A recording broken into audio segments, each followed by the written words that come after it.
Oh, God. Where do I begin? Greetings, guys, gals, and non-binary pals. Dark Spider David here, with probably one of the most polarizing reviews and slash revisits that I'm probably going to be doing in quite some time, because as you see before you, I am tackling the Spider-Man 3 Hasbro figures. And I say polarizing because on the one hand, it is very nostalgic to revisit these figures because it reminds me of a simpler time. YouTube was in its infancy, Spider-Man 3 was about to debut, Transformers was just around the corner, and we were all stoked to be collecting action figures that were much more affordable. However, things were kind of brewing around the horizon when I, at that time, even being 16 years old, discovered that the Spider-Man 3 figures were not going to be handled by Toybiz, but rather Hasbro. And they were the ones in charge of bringing Spider-Man 3 movie figures to the stores.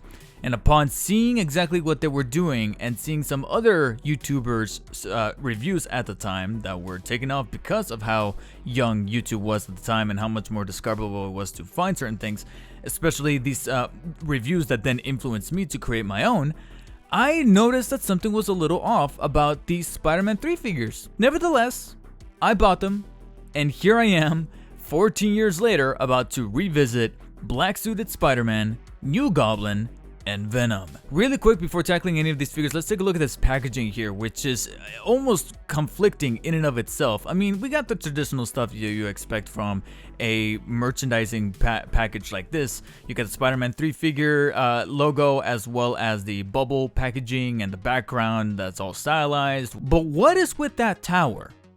What is with the curved tower? That doesn't make any sense. The one in the background kind of does, but then the one right in front of it curved like that. I know it's supposed to be in line with the way that the packaging is conformed here, but it just doesn't make any sense. And on top of that, to kind of sweeten up the deal and to make up for the misgivings of the figures themselves, it includes a Spider-Man peel-off sticker.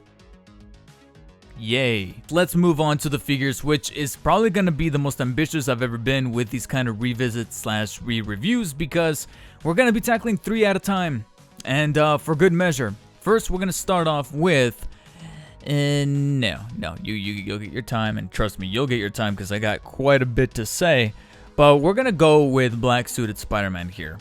And I feel like he's a good one to start with because he actually embodies the main issue that I had with the Hasbro Spider-Man 3 figures overall. I understand that I think either the year after or 2 years later, 2009, 2010-ish, they did re-release a new line of Spider-Man 3 figures that fixed this issue, and that is the height. You can tell, based on the scaling of my hand here, that these are not meant to be traditional 6-inch figures. They're meant to be 5.5 or I think 5.25, something around that ballpark, depending on which character we're tackling. And Spider-Man kind of is fitted to that. And it just feels strange because if you've been collecting up until this point, you know, not only for Toybiz's sake, but rather any companies, is that you either have 6-inch or 12-inch, and from time to time the special collectors 7-inch. There were hardly ever, or even, G.I. Joe size with like the 3 3/4 inch figures that are meant to be a little bit more macro. There was nothing really in terms of a tie to a big movie like Spider-Man that were delving into the 5.5-inch figure size. It was just very unorthodox. So then to Hasbro do it, just out of left field, kind of threw an awful lot of us off. And so here we have Black-Suited Spider-Man in the 5.5-inch scale. And you can kind of see a little bit of that be represented on the detailing of the figure. Now, one thing that I'll give them credit for is that they definitely got the black-suited coat of paint right. It leans a little more towards the chrome rather than the black, but it still does a good form of justice to come across well, not only on camera but also in real life. Because if we were to go with the much more muted gray in the costume itself from the movie, in figure form, he's gonna look a little off, especially with the scaling that we got going on. So the reflective patterning, the reflective coat of the actual paint itself, it's somewhat justified, at least from my perspective. And on top of that, the detailing in the musculature especially because this is supposed to be the symbiote suit that's supposed to amplify his powers. I appreciate that. I appreciate that you definitely have a sense of the muscles bulging out a little bit more so. Unfortunately, the muscle that matters the most is very flatlined there. But when it comes to biceps and thighs, you see right there that they did an adequate job of kind of sculpting that out really well, considering the scaling that they had to work with. The only one that falters very greatly is the detailing on the head. The head is not only very scaled back as far as sizing, it feels very Koopa-ish from the Super Mario movie, like those Koopa things that were walking around with the small heads. Kind of reminds me a little bit of that. And on top of that, you can see a little bit of detailing falls behind a little bit compared to other Toybiz figures from the Spider-Man 1 and 2 movie toy lines. You can see that the head is seriously lacking. I mean, yes, it looks like Spider-Man, but it's lacking somewhat. There's something just not right about that head. Moving on down though, I appreciate the detail of the spider logo on the front and on the back, specifically the back one. It's etched in there rather well, as well as, like I said, the texturing and the mapping. It's just the scale could have helped better if it was in the bigger format. And this is where we started to deal into the whole controversy as to whether or not this was a product of the upcoming shortage with the oil and the recession and all that stuff going on right there that was brewing in 2007 leading into 2008 with the house market crashing. I don't know. I know, completely unrelated, but I know that there were an awful lot of theories out there that oil getting much more expensive with the recession meant that oil and rubber and all that stuff that is usually used to create figures such as this in their factories were coming at a very hefty cost, that they had to scale down the figures. And, you know, different little things that you can extrapolate from that, but who exactly really knows except for Hasbro, am I right? All we know is that this is our Spider-Man here, and again, the scale just doesn't help. And on top of that, this is a very gimmicky Spider-Man, because despite the postability being pretty meh, you got the head joint that does rotate 360 degrees, you do have a singular torso joint here that's actually a little stiffened a little bit over the years, but it still gets the job done, as you can see right there. You do have two joints at the shoulder. You have a ball joint that allows movability vertically, a full 360 degrees actually, as well as a full 360 horizontal at the bicep, but also two joints at the elbow that bend actually rather flexible, as you can see right there. And then you have the wrist joint. However, the wrist joint doesn't help the fact that the hands are completely fixed. You have one hand doing the web shooting action, and then you have another one that is meant to grab, but there's no wrist swivel or swappable hands of any kind, so what you see is quite frankly what you get. Moving on down to the legs, you have a ball joint at the top that allows movement forward about that far. Not much movement going towards the back because yes, he does in fact have the butt sculpt. And then you are able to then move the legs outwards. Actually, you can give him the full-blown Jean-Claude Van Damme splits, so that's pretty dope. But outside of that, yeah, you know, that could help out with his dance numbers. But thankfully, you do have really good movement going on in the knee. You have two joints at the knee that allow flexibility about that far back, as well as your traditional ankle joint that allows movement that far down, as well as that far up. However, no toesies and no pivoting of any kind. Now, the reason why I say it's kind of gimmicky of a Spider-Man is because on top of having very fixed and stationary hands, without any other accessory to be able to swap them out for, he comes with just one accessory that is quite as gimmicky as they may come. It is in fact a web piece about this big, but as you can definitely note, you have 3 suction cups at different points of the web piece to then use on a surface that of course allows for suction cup action, to then have this be up on that surface and have Spider-Man basically make it look like he's climbing or hanging off that webbing. And that's where this hand kind of comes into play, so that he's able to grab it. Except the possibility that you're allowed with here is just so inconvenient. And again, with the fixed hands, it's like, how is he supposed to grab? I mean, maybe he can kind of work his hand into one of the crevices to be able to grab on, I guess, like from that juncture. I don't know, like, see, this is what you're supposed to work with. There you go. I mean, he's holding on to a there you go. So he's kind of supposed to look like this, right? And I'll probably use some B-roll here to demonstrate it on an actual surface that the suction cups could work on. But basically, this is what you're supposed to do. Nobody's going to do that. Alright? At least not diehard collectors like myself. We want a fully posable black suited Spider-Man in the 6-inch. But if this gimmick wasn't gimmicky enough, then oh boy,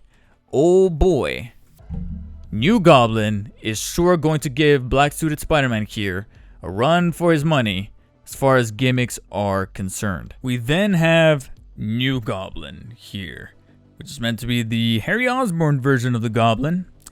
And, man, oh man.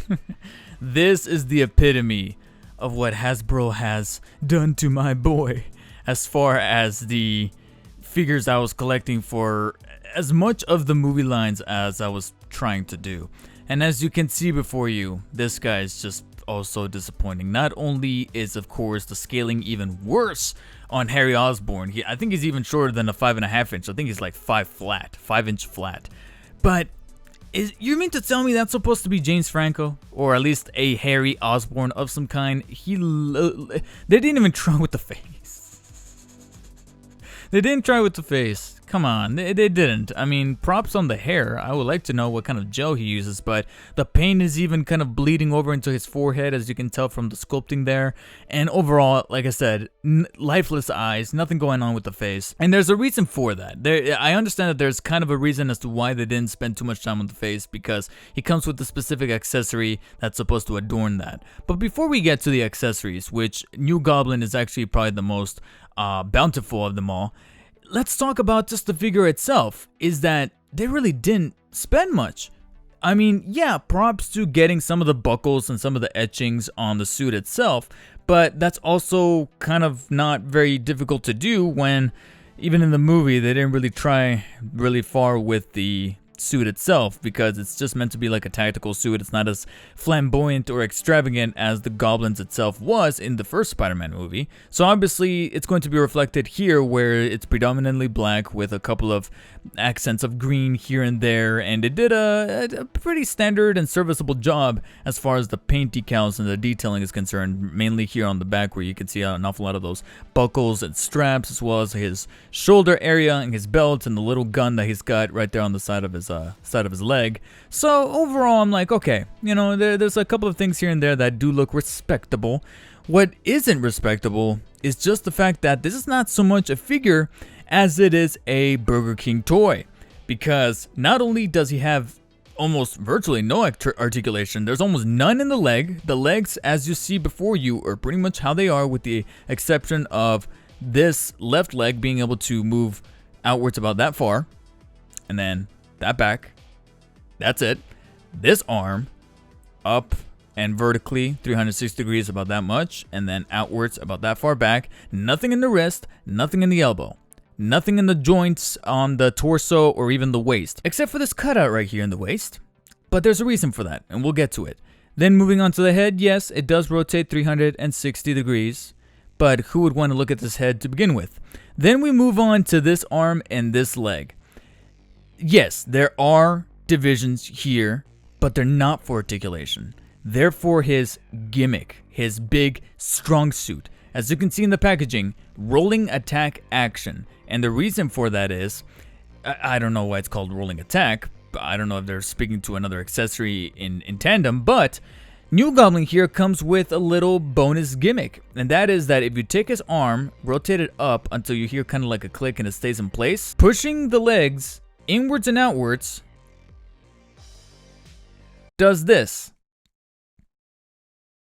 No, he's not demanding to see the manager. That is his sword attack, or rolling attack. I don't know if they're talking about something else, but this is meant to be his sword attack. Now, here's the issue. Out of all the figures that I'm covering in this video, New Goblin is unfortunately the one that's missing an accessory from where I was able to actually search for and look for since the big makeover in this room.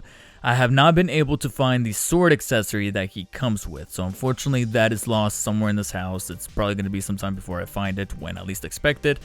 However, I'm kind of glad that it is missing to an extent, because then this kind of emphasizes how dumb this gimmick really was without the proper presence of articulation. I mean, think about it. Without this gimmick and without the sword, he looks goofy doing this. The best that I can do is at least make him stationary by moving the arm down and just ignoring the gimmick, and then we then look at the actual New Goblin figure itself and think to myself, okay, what else you got? In terms of just you, without relying on your accessories or your arsenal, what else do you really have going for you? You don't have articulation, you don't have cool detailing. What's there to really fall back on? Well, sadly, it will have to be those accessories. Despite missing the sword, he is actually the one out of the three here that comes with the most accessories. Being that he is the New Goblin, he is going to come with his own set of pumpkin bombs. He comes with 2, and they're designed just like they were in the original Spider-Man movie with the green and the orange. He comes with his own razor bat, albeit it's a little enlarged for his scaling. At least the wings are. The actual ball portion of the middle there is to scale, but the wings are just a little kind of crazy, and that's mainly made because he's either supposed to hold one of the wings in one of his hands here, that's mainly meant for his sword, or maybe this other one here, he can probably try to grab it. Oh shit, it works. That was not planned. That's crazy. That actually works. And as we discussed, his face is fug ugly as all hell, so he's gonna come with the New Goblin mask, which is this piece of plastic right here that gets the job done as far as resembling the mask from the movie itself. However, it's meant to hold onto his face via this clasp right here on the back that's just molded plastic. And I remember when I first got him out of the packaging, it did a serviceable job of grabbing the head and actually staying in place, but since then, because it's plastic and because it's been a long time, it has kind of worn itself out to the point where it never really stays on his face firmly. It either kind of slouches down to the bottom, or it has to be put on top of his head to be able to do an adequate fit. So without, dealing with it too greatly, I'm just going to leave it there. He's basically ready for COVID. Ready to go out and deal with the pandemic, so we'll just leave it at that. But, of course, in my opinion, his best accessory is going to be the glider. He does come with his own glider here, and say what you want about the actual design for the glider itself compared to the original Goblins. Yes, this looks like a surfboard or a skateboard or whatever you want to call it.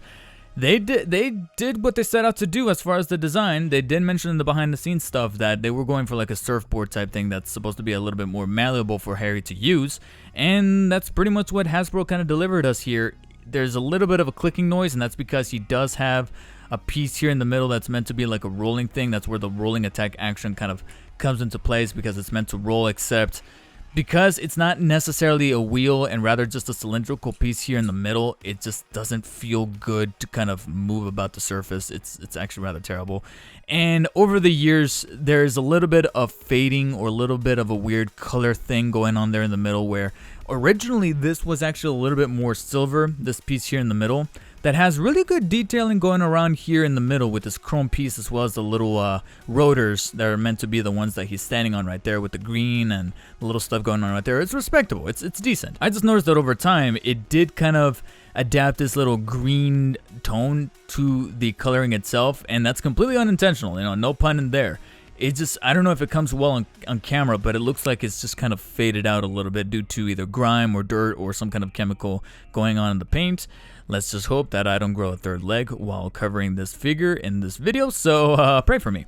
But I do like the matte finish and the bumpered grid texture going on right here on the edges, or rather wings, of the glider itself. And as you can note, there are pegs on each of these rotors right here that are designed for him to stand on via the holes on his feet. So he can go on the glider itself, kind of stand like that, and regain a little bit of his dignity. So with that said, we're going to go ahead and move him back to where he was, along with all the accessories that I could find on yonder, and move on to our final, and in my opinion, the best one out of the bunch. Yes, the best one considering what they're doing here with the color scheme. I understand, but in the years since then, I've kind of come around a little bit, especially handling him in respect to the other two, and that's actually going to be for the unlikely villain of Spider-Man 3 that was almost not going to be in the movie to begin with if it wasn't for Sony, Venom. It always comes back to Venom and Sony. But here we have the slightly bigger than 5.5 inch Venom, of course, to scale with the character itself. That's supposed to be a little bit bulkier and meatier. And he definitely looks a lot stockier than he did in the movie. I mean, in the movie, he is supposed to have a little bit of musculature on Spidey, but he never really came across to me as a big guy because it is supposed to still be Topher Grace under there. Here, however, he looks more like a Venom would. Yes, as you can see on camera, he is purple, as Decomposed back in the day when he did his initial review of Spider-Man, the Spider-Man 3 figures.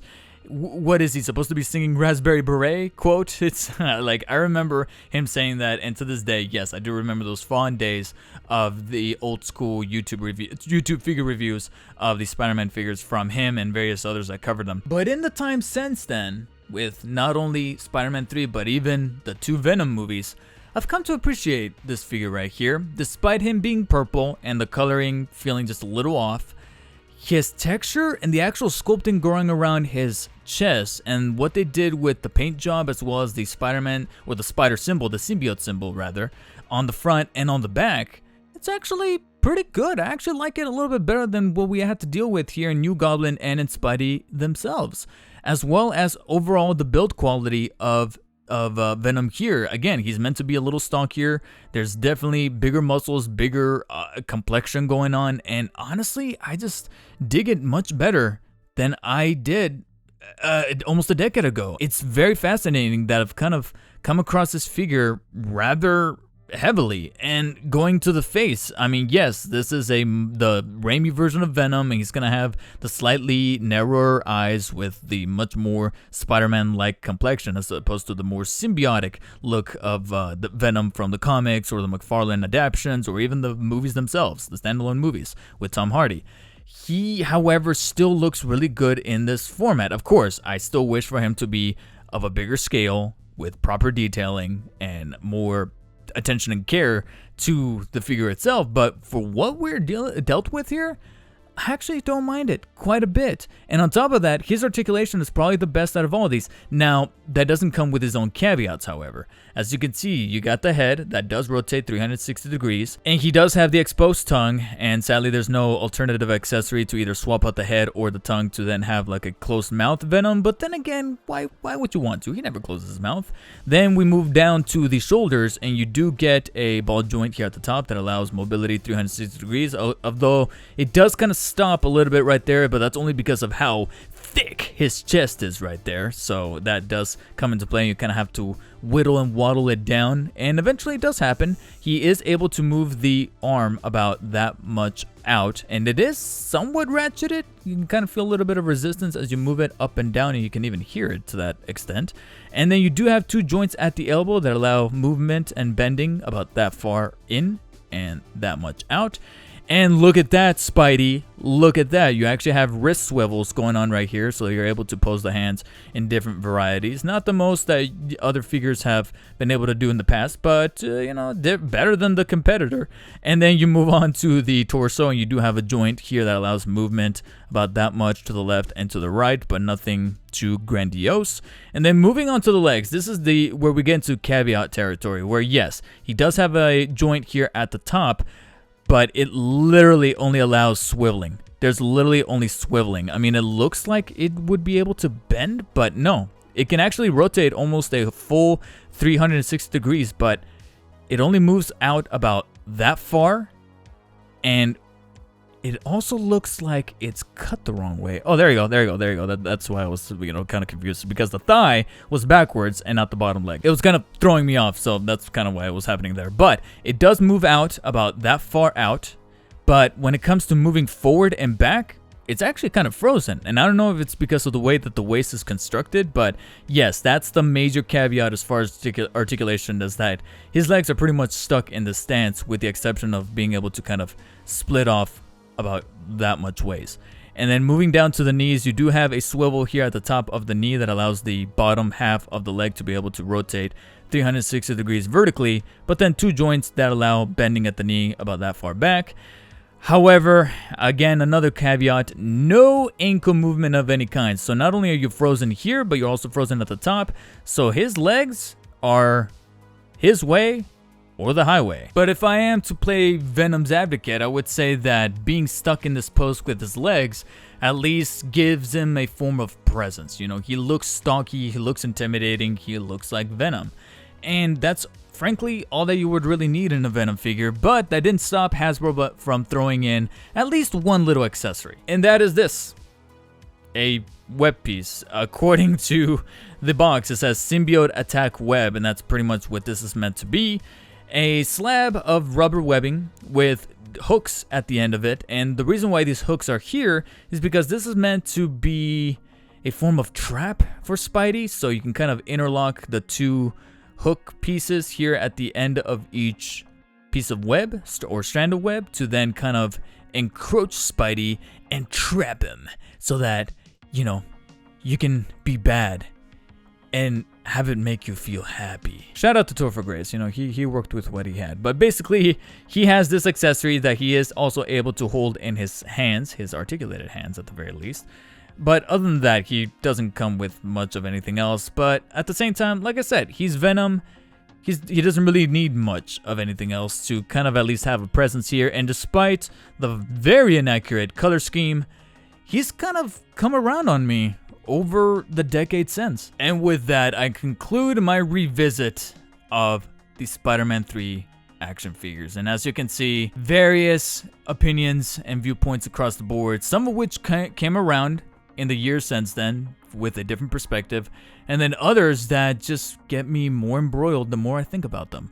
So, if you guys were there when the Spider-Man 3 not only premiered in theaters, but also the figures hit the store shelves, let me know in the comments if you guys picked up any of these or any of the other ones like Sandman and other characters from Spider-Man 3 from the Hasbro toy line. Let me know in the comments your guys' experience. Make sure to thumbs up this video and check out this other video showing up on screen for more Spidey goodness.